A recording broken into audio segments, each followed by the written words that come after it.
بینەرانی بەڕێز و خۆشەویست ئەم کاتە و هەموو کاتێکتان باش من ئەحمەد ڕەفیقم لە بەرنامەی میوان بەدیدارتان شاد دەبم. خۆشەویستان بۆم بەرنامەیە بە پێویستمان زانی گفتوگۆ لەسەر کۆمەڵێک تەور و بابەتی هەنووکەی بکەین، لەوانە دوایین پەیوەندیەکانی نێوان یەکێتی و پارتی، هەروەها یەکێتی نیشتیمانی کوردستان لەسەر ڕۆژی ڕابردوو بڕیاریدا کە کۆنگرەی پێنجەمی خۆی ببەستێت. ئایا میکانیزمەکانی بەستنی کۆنگرەی پێنجەم هەموو ئەو ڕێوشۆنانی کە پێویستە بژیرێنە بەر بۆ بەستنی ئەو کۆنگرەیە هەمووی لە بەرچاوگیراوە و هەموو ئەوانە دەستەبەرکراون کە پێویستە کۆنگرەی پێنجەم پێیدا تێپەڕ بێ و هەروەها قسە لەسەر کۆمەڵێک لایەنی دیکەی کۆنگرەی پێنجەمی یەکێتیەکەین کە بڕیار وایە لە 27 نۆ ببەسترێ. بەشێک پێیان وایە کۆنگرەیەکی نائاساییە، ئەگەر نائاساییە بۆ نائاساییە، ئەگەر ئاساییشە بۆچی یانی ئەم کۆنگرەیە ئاساییە؟ ئایا مێژووی کۆنگرەکانی ڕابردووی یەکێتی گاواهی دەری ئەوە دەدەن کە ئەم کۆنگرەیە ئاساییە؟ قسە لەسەر وردەکاری بەستنی پێنجەمین کۆنگرەی یەکێتیەکەین و هەروەها قسە لەسەر پەیوەندیەکانی نێوان هەولێر و بەغداش دەکەین. لە ڕاستیە لە ئێستایە کە بەشێکی کۆمەڵانی خەڵکی کوردستان بە تایبەتی موچەخۆرانی هەرێمی کوردستان لە چاوەڕوانی کۆتا ڕێککەوتنی نێوان هەولێر و بەغدان. بۆیە بە پێویستی دەزانین کە لەم بەرنامەیە جەخل لەسەر وردەکاری ئەو ڕێککەوتنانە بکەینەوە کە بە تایبەتی ئەوانی کە پەیوەستن بە دۆسیە و مەلەفی نەوتەوە کە هەردوو لە جەختی لێکەنەوە تا هەولێر و بەغدا. بۆیە ئێمە هەوڵ دەدەین لەم بەرنامەیە ورتر قسە لەسەر ئەو دۆسیە بکەین بۆچی ئەو دوولایەنە ناگەن بە ئاکام وە بە نەتیجەیە کە تێیدا کۆمەڵانی خەڵکی کوردستان و هەروەها موچەخۆرانی هەرێمی کوردستان ئاهێشیان بەبەردابێتەوە. بۆ قسەکردن لەسەرم تەور و بابەتانە میوانداری زۆر بەڕێز ئارێز عەبدوڵڵاه ئەندامی مەکتەبی سیاسی یەکێتی نیشتیمانی کوردستانمان کردووە. کاگارێ سڵاو لێبێ. سڵاو تۆش زۆر سپاس. وڵات سەرەتا بە پێویست ێزانم ینی قسە لە دوایین پەیوەندیەکانی نێوان یەکێتی و پارتی بکەین. بڕیار بوو کۆبوونەوەی لوتکە بکرێ، بڕیار بوو پێکەوە دانیشتن، بەڵام ئایا ئێستا بارودۆخی نێوان ئەو دوو حزبە لە چ ئاستێکایە؟ زۆر سپاس. سڵاو لە ئێوە و لە ئەو برا بە ڕێزانەی لە پشتی کامێرە و لە هەموو بینەرانیش. کاک ئەحمەد، ئێمە لەگەڵ پارتی پەیوەندیمان هەیە، بەو پێی ئێمە بێکەوە هێشتا لە حکوومەتین، بەو پێی تێکەڵین، بەڵام بەداخەوە پەیوەندیەکانمان لە ئاستێکی باشدانین و لەوەش زیاتر ینی هەست دەکەین تا ئێستا ڕۆژ بە ڕۆژ بەرەو ئاڵۆزتر و بەرەو خراپتر دەچن پەیوەندیەکانمان. بێگومان ئەزانن لە ماوەی ڕابردوو دانیشتن کران لە نێوان یەکێتی و پارتی. ئەو دانیشتانە باش بوو، یان دانیشتنی سیاسی دووقۆڵی، بەڵام کاتێک کە دانیشتن بکرێ، ڕێککەوتن بکرێ، قسە بکرێ، بابەتەکان بێننە بەر باس و بڕیار لەسەردان جێبەجێ نەکرێن، سوودی نابێ. بۆ ئێمە چاوەڕوانی ئەوە بووین لە دوای ئەو دانیشتانە هەندێ هەنگاو بندرێ بۆ ئەوی پەیوەندیەکانمان ئاسایی بنەوە، پەیوەندیەکانمان بەرەو باشتر بڕۆێن، پەیوەندیەکانمان چاک بکەینەوە. چونکە تێکچوونی پەیوەندی نێوان یەکێتی و پارتی کاریگەری بۆ سەرباری سیاسی، بۆ سەرباری ئابووری، بۆ سەرباری سەقامگیری، بۆ هەمووی هەیە. لەبەرەوە ئەو کاریگەریە خراپانەی کە هەیە خەڵک هەستی پێدەکاتن و هەیە. بۆیە بە پێچەوانەکەی و کاتێک پەیوەندیەکانمان باش دەبێن، کاتێک ڕێکەکەوین لانیکەم لەسەر بابەتە استراتیژی و نیشتیمانیەکان، ئەو هەموو ئەو شتانەی کە هەن بەرەو باشی بەتایبەتی لە بارودۆخێکی وەهایە کە ئێستا پێگەی هەرێمی کوردستان بەرەو لاوازبوون ڕۆیشتووە. لە ڕاستیە ئێستا پێگەی هەرێمی کوردستان زۆر بەداخەوە زۆر لاوازە، یاخود زۆر لە جاران لاوازترە. ئەوەی ئێمە سەرمان سوور دەمێنێ بەو پێی کە سەرمان لە پارتی سوڕماوە ئەوەیە کە زۆربەی جونگەکانی دەسەڵات لە دەست پارتین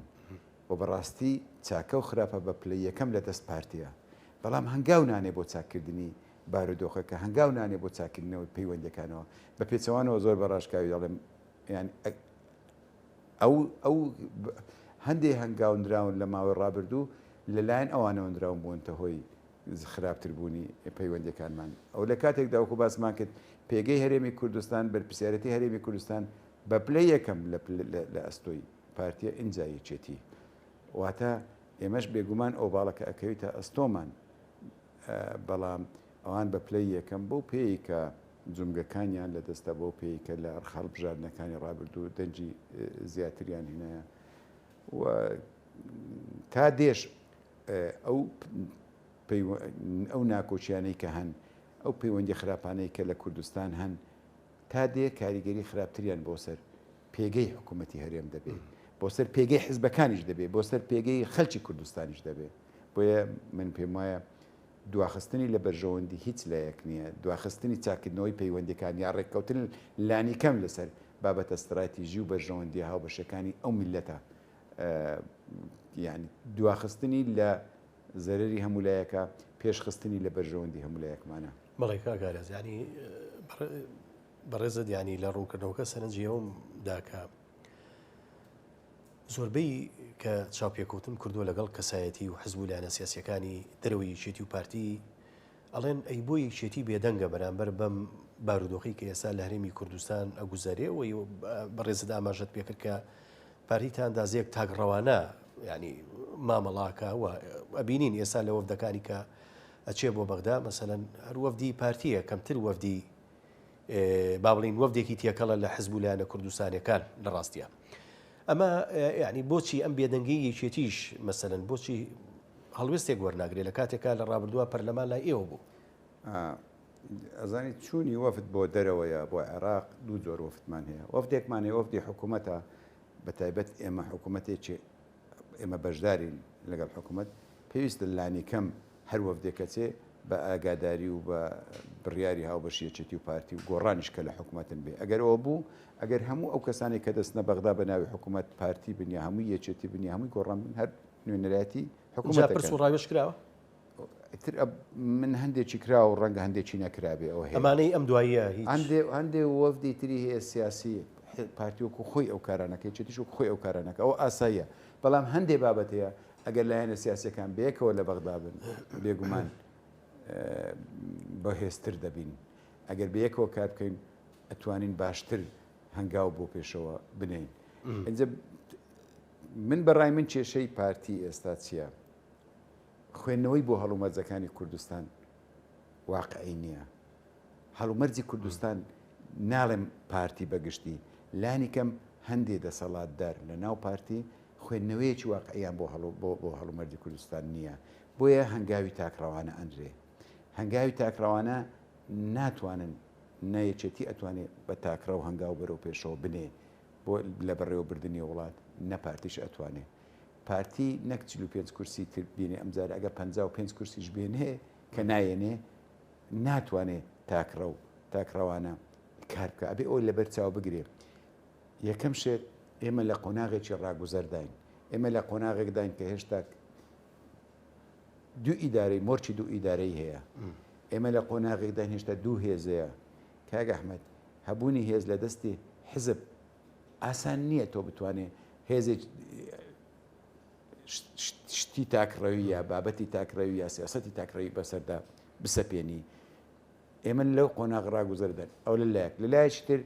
لە عێراقش ئێمە لە قۆناغی ڕاگوزەرداین ئێمە خۆمان داوا لە عێراقەکەین کە پێویستە سازان هەبێ کە پێویستە بڕیاردان بە زۆرینە و کەمینە نەبێ ئێمە داوا دەکەین لە عێراقە پێویستە هاو بەش و بەشدار بین نەک تەنیا بەشدار بین لە حکوومەت کەچی لێرە دەبینین بەداخەوە برایانی پارتیش زۆر تاکید لەسەر ئەو پرانسیپانەکەن لەگەڵ بەغدا بەڵام ئەوەی لە بەغدا تاکیدی لەسەرەکەن لێرە ڕێک پێچەوانەی بەرامبەر لایەنەکان ئەکەن ئەڵێن هەرێمی کوردستان جیاوازە خۆزگە جیاواز باە ئەگەر ئەوان بیانەوێ تاکلایەنە ئەو وڵاتە بەڕێوە بن ئەبێ ئاستەنگەکانی بەردەم پرۆسی سیاسی بەردەم پرۆسی دموکراسی لاب بن کەی ئێمە ئەبێ ئاستەنگەکانی بەردەم نەهێشتنی مۆرچی دوو ئیدارەی لاب بن ئەبێ ئاستەنگەکانی یەکگرتنەوەی هێزی پێشمەرگە و بێلایەنکردنی هێزە چەکدارەکان لە حزب لاب بن. ئەگەر ئەو کارانە بکەن ئەو کاتە پارتیە زۆری نەدینی یەکێتی زۆری نەدینی هەر لایەنێک کە زۆری نەدینی بۆی هەیە حکمی وڵات بکە بەپێی ئەو سیاسەتی کە خۆی بڕوای پێ یا خۆی دایدەڕێژێ. ئەگەر گونجاو بوو باش بوو دەستخۆشی لێکری هەر حزبێک بێ. ئەگەر گونجاو نەبوو هەڵبژاردننی تر دێ، ئەگەر باش نەبوو هەڵبژاردننی تر دێ، ئەگەر خراپ بوو هەڵبژاردننی تر دێ، ئەوە بازەکێدا. بۆیە ئەبێ ئەو هەڵمەرجانە لەبەر چاو بگیرێن. دواکەوتنی تا ئێستا ینی یەکگرتنەوەی هێز پێشمەرگە دواکەوتووە، یەخستنەوەی هێزەکانی ئاسایش جاویسم بۆ پرسیارە لە بەڕێزت کەم ینی پارتی بەردەوام لە میدیاکانی بەتایبەتی لە میدیای سێبەری خۆیان ئیشێتی تۆمەتبارەکە بۆی کە ڕێگرە لە بەردەم میکانیزم یەکگرتنەوەی هێزەکانی پێشمەرگە. ئەمە ڕاستە؟ نایمە بڕوامان بە یەکگرتنەوەی هێزی پێشمەرگە هەیەەوە کاریشی بۆ دەکەین کاریش کراوە کاری هاو بەشش کراوە ینی نەبێ نەکرابێ هەردوو لاش بێکەوە کارمان کردو. بەڵام ئێستا دۆخی ناخۆی وەزارەتی پێشمەرگە زۆر باش نییە بەڵێ باشترین بەڵگە بۆ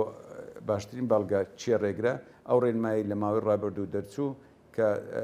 53 بە 47 یا 53 بە 57 بە ژمارەکەەوە هەڵە نەکەم کە دایانناوە بۆ یەکگرتنەوە دیاریان کردەوە. ئەوە هەڵەیەکی زۆر گەورەیە بەڕاستی هەڵەیەکی زۆر گەورەیە. ئێمە ئەمانەوەی هێزەکان یەک بخەینەوە. دوو جۆر یەخستنەوە هەیە. یەخستنەوەک هەیە بە هاوسەنجی هەردوو هێزەکان تێکەڵ بکرێن لەژێر ڕۆشنایی سەرکردایەتیەکی نوێ سیاستێکی نوێ هێزەکان ئەرچی سەرشانی خۆیان جێبەجێ بکەن. یەکگرتنەوەیەکی تری هەیە تۆ هێزەکە تێکەڵکەوە بە هێزەکەی تر کە ئەو ممچین نابێ ممچین نابێ ئەگە بیر لەوە دەکەنەوە یا زۆرینە و کەمینەی تیان نییە. ئەگەر بە زۆرینە و کەمینە بێ ئەگەر بە مێژوو بێ ئەبێ بە پێچەوانەکەی وایە ئەو ڕێژەیە کە دیاری کراوە. یەکێتی فەرماندەکانی یەکێتی ئەفسەرەکانی یەکێتی ینی دیارن ئەگەر لە ناو هێزەکانی هەشتا ئەفسەری بەتواناتر هەیە لە هێزەکانی هەفتا ئەگەر لە ناو هێزەکانی هەفتا ئەفسەری بەتوانتر لە هێزەکان هێشتا پێویستە ئەوە ڕەچاو بکرێت بۆ پێدانی کاری تایبەت نەک مەسەلەی ینی پێتان وایە ئەو دەرکردنی ئەو ڕێنمایە ڕێگر بۆ لە بەردەم ڕێک بۆ ئەوە بوو یەکێتی کاردانەوەیکی توندی هەبێ ڕێک بۆ بوو کاردانەوەیکی توندی بێ کە من حەزەکەم بزانی نەکرد ئێمە پێمان ناخۆش بوو هاوپەیمانانیش زۆر پێی نیگەرن ئەو هاوپەیمانانەی کە تا ئێستا چەک بۆ هێزەکانی پێشمەرگانێرن تا ئێستا مەشق بە هێزی پێشمەرگاکەن تا ئێستا کە پشتگیریمانەکەن تا ئێستا ئەمان پارێزن یعنی ئەوانیش گەیشتونەتە ئاستێک کە فشار بکەن ئەو جۆرە هەنگاوانە یا ئەو جۆرە سیاستکردنە یا ئەو جۆرە هەڵانەی کە دەکرێن منە ترسم لە ئەنجامدا بگاتە ئەوەی کە هاوپەیمانانیش بێزار و بێتاقەت بن. ئێستا هۆشداری ئادرێک بەڵێ ڕۆژێک دوو دا پازدە خۆتاسەر ئەوان لێرە نابن ڕۆژێک ڕەنگە پێش ئەو وادەی خۆشیان دیاری کردووە بەجێمان بێڵن ئەو کاتە چیە قەومێ یعنی بەڕاستی ئێمە دەرفەتێکمان لە پێشە ئەو دەرفەتە ئەبێ ئەو دەرفەتە بقۆزرێتەوە بۆ ئەوەی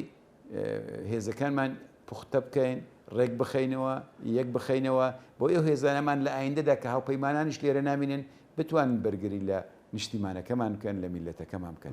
بە پەرتەوازەی نا بە دوو هێزی بەسە هێزی نا بە پێچەوانەوە بە یەک هێزی بە یەک ئیرادەیی و بە یەک سەرکردایەتی. ئەمە پەیامی یەکێتیە بێگومان و بەدڵنیاییشەوە. زۆر باشە. دەینە سەر بابەتی کۆنگرە کاگارێز یەکێتی یا ورتر دوا کۆمەڵەوەی مەکتەبی سیاسی یەکێتی نیشتیمانی کوردستان بە سەرۆکایەتی باڤجانە تاڵەبانی سەرۆکی یەکێتی بڕیاریدا لە 27ینەوە کۆنگرەی پێنجەمی خۆی بەستێ. ئەم کۆنگرەیەکی ئاساییە یان نائاساییە بەڕای ئێوە میکانیزمەکانی بەستنی کۆنگرە لە ئێستاە چێشێتی چ ڕێوشێنیشی گرتووەتە بەر؟ یەکەم کۆنگرەکە ئاساییە بەو پێی لە پەیڕەوی ناوخۆدا هاتووە کە نێوانی هەردوو کۆنگرە 4 ساڵە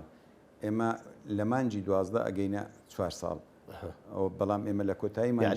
دوو مانگ پێش مانگەمێنێ ئەو دوو مانگ پێش ئاساییە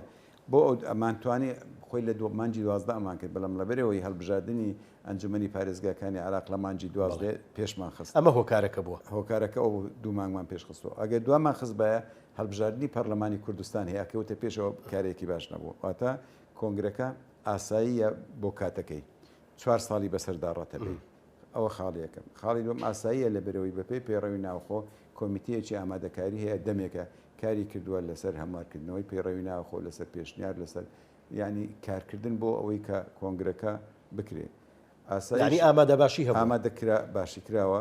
وەکۆ بێجگەلەوەش لە سەرکردایەتی ئێمە وەکو مەکتەبی سیاسی بەڵێ بڕیارمانداوە بەڵام ئەو بڕیاری ئێمە خازعا بۆ بڕیاری سەرکردایەتی ڕۆژ یەکشەمەی داهاتوو سەرکردایەتیش بڕیارەکە بڕیاری مەکتەبی سیاسی یاخۆ ڕاستپەردەی مەکتەبی سیاسی تاوتویەکە و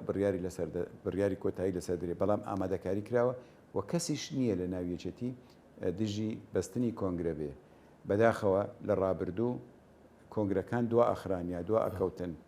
یعنی ئێمە ئەمانەوێ ئەم جارە وانەکەین بارودۆخەکە ئاساییە دوو مانگ بردنە پێش دوو مانگ بردنە دواوە کاری زۆر شتێکی سەخت نییە بەڵام گرنگەوێت لە کاتی خۆیدا بکرێت لە هەمان ساڵدا بکرێت ئەمانە لەمەودا بیکەین بە نەریت هەموو جار لە کاتی خۆیدا کۆنگرەکانی خۆمان ببەستین بەڵێ وڵا بە دەرفەت ێزانم قسە لەسەر وردەکاری میکانیزمەکە بکەین ینی چۆن با بڵین لە ڕووی کاتەوە مەسەر لە ماوەی مانگێکە چۆن دەرفەتی ئەوتان هەیە کۆنفرانسی مەڵبەند و کۆمیتەکان و پۆلەکان ئەمە چۆنە ئەگەر بکلان وردەکاریمان پێ بزانە پلان ڕێژی کراوە پلان ڕێژی وەکو پلانەکە ئامادەیە بیری لێکراوەتەوە کە ئەتوانرێ بەو ماوەیە بکرێ ئەوە بەڵام بەچی میکانیزمەکانی میکانیزمەکە ئێمە لێچێتی هەندێک شتمانەیە یاخود نەریتمانەیە هەندێک بڕیاری پێشتروم پێشترمانە هەیە هەمان لەسەر هەمان نەریت و بڕیارەکانی پێشتر ئەڕۆین یەک بۆ نمونە هەموو ئەندامانی سەرکردایەتی ئێستا و ڕابردوو لە دامەزراندنی یەکێک تا ئێستا ئەوەی ماوە بۆی هەیە بەشداری لە کۆنگرە بکە ئەوانە بەشدارەکەن ڕاستە و خۆ بەبێ ناست ناوی هەڵبژاردنێک دوو هەموو پێشمەرگە سەرەتاییەکانی ساڵی 76 وانی ساڵی 76 بوونەتە پێشمەرگە بەڵێ ئەوانیش ئەبن بە ئەندامی کۆنگرە ئەوانە جێگیرن ئەندامانی دەستەی دامەزرێنەر جێگیرن ئەوانە بەشدارن ئەوەی تر لە مەکتەبەکان هەڵبژاردن دەکرێت بەپێی ئەو ڕێژەیە کە دیاری کراوە کۆمیتەی بۆ هەر مەکتەبێک ئەوەی کە دیاری کراوە بەڵێ لە بۆ سندیکا و ڕێکخراوەکان دیاری کراوە بۆ مەڵبەندەکان دیاری کراوە هەڵبژاردن دەکرێت ڕەنگە هەڵبژاردن لە ناو ستافی مەڵبەند بکرێ نەچێت ئەنجومەنی مەڵبەند لە ناو ئەنجومەنی مەڵبەند بکرێ هێشتا ینی دیاریکردنی ڕێژەی ئەندامانی کۆنگرە بەپێی نسبەی ڕێژەی ئەندامانی یەکێتیە لە سنووری جوگرافیایی ئەو مەڵبەندە بێگومان ئەوە لە بەرچاوگیراوە و هەوڵی شەدەین ئەم جارە کۆنگرەکە ژمارە ئەندامانی کۆنگرە زۆر نەبێ بۆی گفتوگویەکی چڕ بێ ینی وە بەقەد ژمارەی کۆنگرەکانی ڕابردوو نابێ بە دڵنیاییەوە ئەوەش بۆی کۆنگرەکە بتوانێت بە چڕۆپڕی بابەتەکانی پەیڕەوی ناوخۆی ڕاستپاردەکانی پرۆگرامەکەی هەرسەنجێنی و گفتوگوی لەسەر بکرێت زۆر باشە قسە لەسەر پەیوەندیەکانی نێوان هەولێر و بەغداکەین قسە لەسەر وزاکەین بە تایبەتی کە ئێستا یەکێک لەو بابەتە هەڵوەسراوانی لە نێوان هەولێر و بەغدا با بڵێ مشتومڕی زۆری لەسەرە دۆسەی نەوتە کاگارێز وە جەنابیشت ماوەیشی زۆر سەرۆکی لیژنەی نەوت و زەبوویتە لە پەرلەمانی عێراق ئەمانەوە یعنی لە وردەکاری و ئێمە و بینەران تێگەێنی ینی هۆکاری بەیەک نەگەیشتنی هەولێر و بەغدا لەسەر مەلەفی نەوت کێشە ئەساسیەکە چییە و بۆچی لە یەکتری تێناگەن و هۆکاری ئەم بربەستانی کە ئێستا لە بەردەمیان چین بەڵام ناوڕێک وەرەگرین و دواتر ئەگەڕێنە وڵاتان.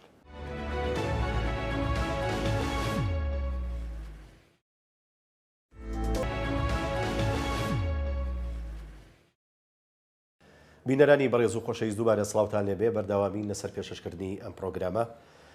بەڕێز کاک گارێز عەبدوڵڵا قسە لەسەر دۆسی هەڵوەسراوەکانی نێوان هەولێر و بەغدا بکەین بە تایبەتی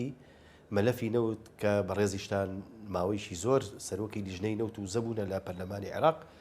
ئەمانەیە نهێنی ڕێک نەکەوتنی هەولێر و بەغدا لەسەر ئەم دۆسیە بزانین ینی چی هەیە شاردرابێتەوە لە ڕای گشتی کە وەکو پێویست قسەی لەسەر ناکرێت. کاک ئەحمەد کۆمەڵێک دۆسی هەن بە هەڵوەسراوی ماون تۆ کێشەن لە نێوان هەرێمی کوردستان و بەغدا مادەی 140 یاسای ئەنجومەنی فیدرالیە یا تەنانەت بودجەش بە هەمیشە کێشەیە و یاسای نەوت و گازە. بۆچی ئەو کێشە ماوەتەوە؟ هەمیشە عێراق یا هەندێک لە ناوەندە سیاسەکانی عێراق ینی هەوڵیان داوە شتەکان دوا بخەن، جێبەجێکردنی تەنەت مادە دەستوریەکانیش دوا بخەن بۆی کاتێک عێراق باش لەسەر پێی خۆی وەستێتێ لە مەیدانی قووەتەوە مامەلە لەگە هەرێمی کوردستان بکە. ئەو ڕاستیەکە بێ لە بەرچاوم بێ. عێراق کاتێک کە بەهێزە بە جۆرێک مامەلە لەگەڵ هەرێمی کوردستانەکە کاتێک کە کێشەی هەیە گرفتی ئابووریە سیاسیە تیرۆرە بە جۆرێکی تر. بەڵام دەستوریەکەیە کەفیلە لە بینی ئەو لایەنە. بەڵێ اینجا کە دەستورەکە دواخرا لە جێبەجێکردنی ئەو کێشانەی لێ دروستە بێت. لەلایەکی تر لە هەرێمی کوردستانیش هەندێک کەس یا هەندێک لایەنی دەسەڵات زۆر بەداخەوەیان لێ دەسەڵاتدار هەمیشە بیریان لەوە کردوتەوە عێراق کێشەی تێدا گرفتی تێدا بە ئێمە دەرفەت وەربگرین بە قۆزینەوە دەرفەت وەگرین لەو کێشانە هەیە. بۆ نمونە کێشەی قاعیدا پێمان خەڵکی کەسانێکم پێیان وا بۆ ئەو دەرفەتە لێگەڕین بۆی شتەکانی خۆمان بسەپێنین و خۆکەن. داعش هات بە هەمان شێوە، کێشەی نێوان شیعە و سوننە هەبوو کاتی خۆ بە هەمان شێوە. ینی خۆ دانووساندن یا خۆ لە بۆسەنان بۆ ئەو کاتێک کە عێراق کێشەیە بی و ئێمە شتێک وەدەستبێنین ئەو کارێکی باش نییە. بەڕاستی ئەو خوێندنەوەی ڕاستی ئێستا و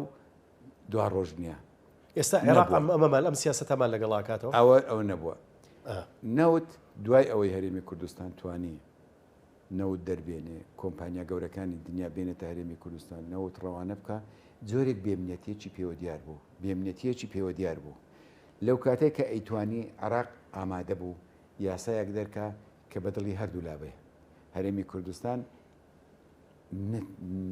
نەچۆ مەیدان بەڕاشکایی بڵێم. ئەو کاتێک کە من سەرۆکی لێژنەی نەوت و وزە بووم لە پەرلەمانی عێراق ئێمە لێژنەی یا کۆمیسیۆنی نەوتۆزە کۆمیسیۆنێکی زۆر بەهێز بوو بەو پێی کە کەسانی بەتوانای تێدا بوون و سەرکردەی کۆمەڵی لە حیزبی کاریگەری عێراقی تێدا بوون. خۆمان بڕیارماندا خۆمان خۆمان بکەینی یەک دەنگ یەک هەڵوێست بۆی یاسای نەوت و غازی عێراق دەربکەین. کاتێک کە دەریەکەین بێگومان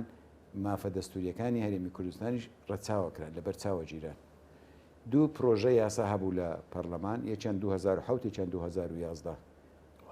بێنین لە هەردوو پرۆژە یاساکە پرۆژە یاسایەک یەکیان بگرینە بەرەو سوود لەوەی تریشوە بگرین بۆی بە شێوەیەک دەربکرێ هەم حکوومەتی فێدرالی ڕازی بێ هەم حکوومەتی هەرێمی کوردستان. بەو شێوەیە بوو و ئەو کاتە بەڕێز عادل عەبدولمەهدی وەزیری نەوت بوو. ئێمە قسەمان لەگەڵ کرد وتی من ئامادەم هەموو پشتیوانیە بکەم بۆ دەرکردنی یاسا. لە ڕاستیدا ئەو کاتە هەرێمی کوردستان پێگەی بەهێز بوو. کورد بەهێز بوو لە بەغدا کورد بەهێز بوو عێراق بێهێز بوو نەمان کرد. یعنی نەمان کرد چێنەی کرد بەڕاستی لە هەرێمی کوردستان نەهاتنە پێش پێشێتی و پارتی پێکەوە یان هەر حکوومەتی هەرێمی کوردستان من ئەتوانم بڵێم ئینجا یەکێتی و پارتی چێ لە حکوومەتە ئەتوان بڵێم حکوومەتی هەرێمی کوردستان نەهاتە پێش. پێیان وابوو ئەو بارودۆخە هەروە دەبێ ئەو کێشانی عێراق هەرۆک خۆیان دەبن. ئێستا کە حکوومەتی عێراق باڵا دەست بۆتەوە کە کێشەی ئابووری نییە کێشەی دارایی نییە کێشەی تیرۆری نییە ئێستاک لە ناوەندە نێو دەوڵەتەکان بەهێز بۆتەوە توانی لە دادگای پاریس نەوت هەناردەکردنی نەوتی هەرێمی کوردستان ڕابگرێ لە دادگای فیدرالی توانی یاسای نەوت و غازی هەرێمی کوردستان بوەستێنێ. ئێستا ئەویش مەرجەکانی زیاد کردووە ئەویش ئەوێ بەدڵی خۆی یاسایەک دەربکات. یان ئەو کاتێک کە عێراق بەهێزە ینی ئەوە نییە عێراقی ئێستا ئەو فشارەکە ینی عێراقیش ناحەقیەکە بەو شێوە بیرەکاتەوە ینی ناحەقیە. لە کاتێکدا ئێمە دەستورمان هەیە ئەبێ بە پێی دەستوری بەڵام کێشەی ئێمە چییە؟ دەستور پرانسیپە زیاتر پرانسیپی گشتیە خوێندنەوە بۆ مادە و بەرگەکانی دەستور جیاوازە لە منەوە جیاوازە بۆ یەکێکی تر ئەبێ لەسەری ڕێککەوین چکە تەفسیری دەستور جیاوازە ڕاست تەفسیری جیاواز بە و بەداخۆ بڵێن بە جۆرێک تەفسیرەکەی با بڵێن با محکەمەی فیدرالیە با محکەمەی تەمیزیە هەر لایەنێک ئەیدەیتێ بەڕاستی بێلایەن نیە لە تەفسیرکردنی مادەکانی دەستور. بۆیە ماوەتەوە ئەو کێشە ماوەتەوە من ئێستا داخە خۆم بۆی بۆچی لە ماوەی ڕابردوو لەو کاتی هەرێمی کوردستان بەهێز بوو پێگەی بەهێز بوو لەسەر ئاستی نێودەوڵەتی لەسەر هەموو ئاستەکان بۆ ئەو یاسایەمان دەرنەکرد یعنی هێشتش ماوە من شاهدی ئەوە دەدەم کە حکوومەتی هەرێم بەڕاستی نەهاتە پێش من ناڵێم ئەگەر هات با پێش 100% هەموو شتەکان جێبەجێ بوو بەڵام 100%دیش نەبا 180 جێبەجێ بوو باە لەوە باشتر بوو ئێستا کە 150مان پێ نادەن و ئارامیەکە بوو ئیسیقرارێکە بوو تۆ ئەگەر ساڵی 2015 ئێمە بمانتوانی با یاسای نەوت و گاز دەربکەین لەسەر ڕێککەوتبینە ئەو کاتە کورد دەستی واڵا بۆ بۆچی بۆ جێبەجێکردنی مادەی 140 بۆ مادەیەکی تر بۆ مادەیەکی بەڵام ئەو یاسایە نەک هەر بۆ هۆی ئەو یاسا دەرنەکرا بۆ کێشەیەکی هەڵواسترا و نێوان هەردوولا بەداخەوە بۆ هۆی ئەوەی کە نەپڕژەینە سەر ئەوەی یاساکانی تریش دەرکەین کێشەکانی تریش چارەسەر بکەین من کە دەڵێم لەو کاتە حکوومەتی هەرێم بەو شێوەیە بوو مانایوەنی حکوومەتی فیدرالی بێگوناح بوو خۆ ڕەنگێکە هات با ناو پەرلەمانی عراق هەندێک لایەن هەبانە دژی خواستەکانی هەرێمی کوردستانیش بووبان ئەوە یەک و ئێستاش ئەوان دەرفەتی ئەو دەخۆزنەوە کە هەرێمی کوردستان بە کۆمەڵی قەیراندا تێدەپەڕی بۆ یانەیە فشاری زیارکردن واتە نیەتی حکوومەتی فیدرالیش یا هەندێک لایەن با هەمووی نەڵێن هەندێک لە لایەن حکوومەتی فیدرالی بە هیچ شێوەیەک باش نییە بەڵام ئێستا ئەم بارودۆخە بچووەکە ینی بەغدا ئەوێت چی لە هەرێم بکە ئەوێ بچووکی کاتەوە ئەوێ بڕوای بەوە نییە کە هەرێمی کوردستان نیمچە دەوڵەتێک بێ لە ناو دەوڵەتی عراق بە زۆر بەڕاشکای ئێمە ئەوانە بکەین ئەوانە بڵین و لە ڕابردوودا ئێمە عراقمان ترساندووە لایەنە عراقیەکانمان ترساندون ئابووری سەربەخۆی عراقی ترسان پەیوەندەکانمان لەگە هەندێک وڵات کە دژی عەدژایەتی عراقیان دەکرد عراقمان ترسان ڕێفراندۆم عراق بە ڕێفراندۆم عراقمان ترسان ئێمە ئەوانمان کرد یعنی نەمانتوانی ئەم بگەینە ئامانجەکانی خۆم بەڵام ئەوانە ئەو شتانیان هەموو لە بەرچاو هەموو کارت و هەموو کارتەکانی خۆی بەکارهێنا لە نەتیجەشە ئەوە بوو کە ئێستا هەیە زۆر لە کارتەکانمان بەکارهێناوە کارتی ترمان هەیە کارتی دەستورمان هەیە کارتی تا ئێستا پەیوەندی نێو دەوڵەتیەکانمان کە پشتیوانی پشتگیریمان هەیە کارتی میلەتەکەی خۆمان هەیە بەڵام زۆر کارتی بەهێز هەبوون لە دەستمان دەرچوون بەداخەوە بڵێ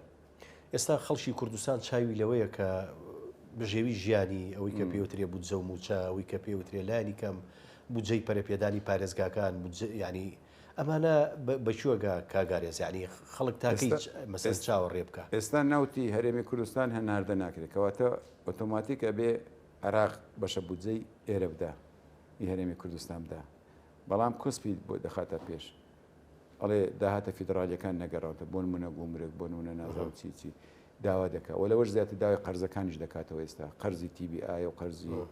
قەرزی نەدانەوەی داهاتە فیدرالیەکانە و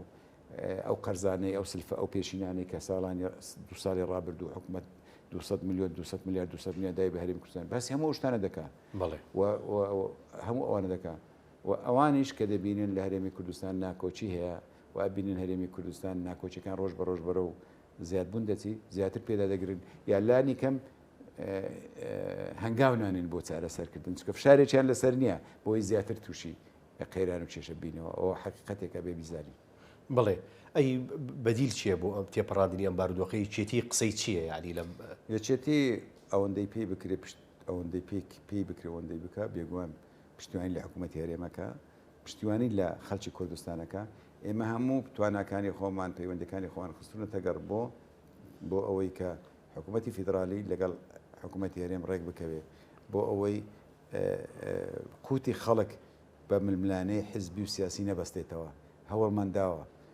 بەڵام بێگومان ئەوانیش پاساویان هەیە بێگومان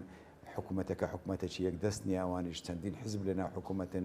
ڕەنگە بەرنامەی جیاوازە بێ دیدی جیاوازە بێ فشاری جیاوازە بێ لەسەر هەرێمی کوردستان لەسەر حکوومەتەکە بۆی ئەوانیش فشار بخەنە سەر هەرێمی کوردستان ئەوانە ڕاستین هەن بەڵام ئێمەوەکو یەکێتی بێگومان هەوڵمانداوە و هەوڵیش دەدەین چێ وەکو حزب چ وەکو لە ناو حکوومەت بۆی حکوومەتی عراق شایستەداریەکانی هەرێمی کوردستان بنێری چکە دواخستنی یعنی قولکردنەوەی ناکۆچیەکانە لە نێوان هەرێم و بەغدا چەند دوای بخە خەڵکەوەندە نیگەرانتر بڵێ باسی ئەوەمان کە کە پێدوانیە کاگارێز ینی حکوومەتی عراقیش لەمەیە با بڵین خەتابار بێ کە ناسێتە ژێرباری هەمواری یاسای نەوت و گازەوە ینی ئەمە لە 2007ەوە مماتەڵاکە ئەویش ئەوەی کە جەنابیش دامەژت پێکرد ڕاستە مەسەر هەرێمی کوردستانیش ئەو کاتی کە بەهێز بووە نەیویستووە بچێتە ژێرباری یاسای نەوت و گاز بۆ ئەوی بەسەر بەخۆی خۆی نەوتی خۆی بفرۆشێ و خۆی مامەڵی پێ بکە. ئەمە ئێستا ئەمە گات بکوێیە، ئەمە زۆر خاڵێکی جەوهریە لە نێوان هەولێر و بەغدا. ئەو قسەم کە کردو پاکانم بۆ حکوومەتی فیدرالی نەکردەوە بۆ نمونە وابزانم 2000 یا پرۆژه یاسای 2007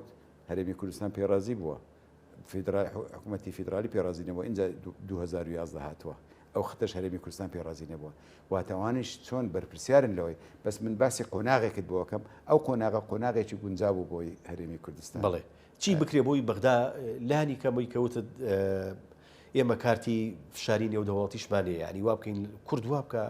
مەسەن لە ڕێگەی هاوپەیمانانە و لە ڕێگەی دۆست و هاوپەیمانان خەریکمانن ئەڵێن کێشەکانی خۆتان چارەسەر بکەن، خەریکیەوەی نەبڕێوەرە کێشەکانی خۆتان بەغدا چارەسەر بکەن. پێشتر داوا لە هەرێمی کوردستان نەکرا بە تایبەت لە سەردەمی سەرۆک مامجلال کە کورد کە سەرۆک مامجلال کە لایەنە سیاسیەکان ڕۆڵ بجێڕن لە چارەسەرکردنی کێشەکانی عێراق. ئێستا جیاوازەکە زۆر ئێستا دۆستەکان دێن ئەڵێن ئێوە کێشەکان سیاسیەکانی خۆتان چارەسەرکرد، دێن ئەڵێن کاکە ئێوە پەلە بکەن لێ خستنەوەی هێزی پێشمەرگا، دێن ئەڵێن ئاگادار بن نەتەقێتەوە. ئێستا وای لاتەوە تەنە لایەنە عێراقیەکانیش پێماڵێن ئەو بۆ کێشەکانی خۆتان چارەسەر ناکەن، ئەوە ئێمە بە خۆمانەوە مەشغولین. ئەو یەک چی بکرێ باشە بەڕاستی پێش هەموو شتێک ئەبێ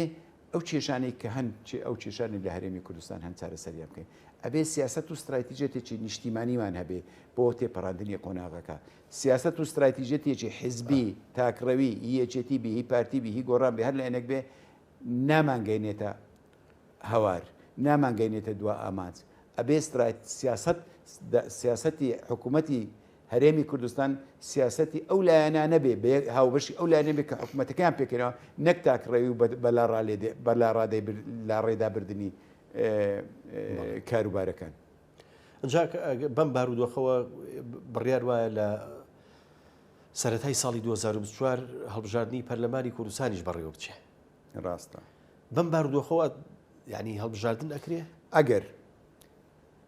ئەگەر دادگای فیدرالی شکایەتەکەی یەکێتی لەبەر چاو گرت بەوەی کە ئێمە شکایەتمان کردووە کە ئەو یاسایی هەرێمی یاسای هەڵبژاردننی هەرێمی کوردستان ینی پەرلەمانی کوردستان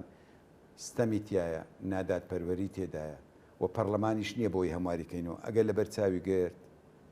ئەوە بێگومان بل لە کاتی خۆیدا وەکو خۆی هەڵبژاردن نەکرێ. ئەی بەچی یاسایەک ینی بۆ نمونە ئێمە داوامان کردووە کە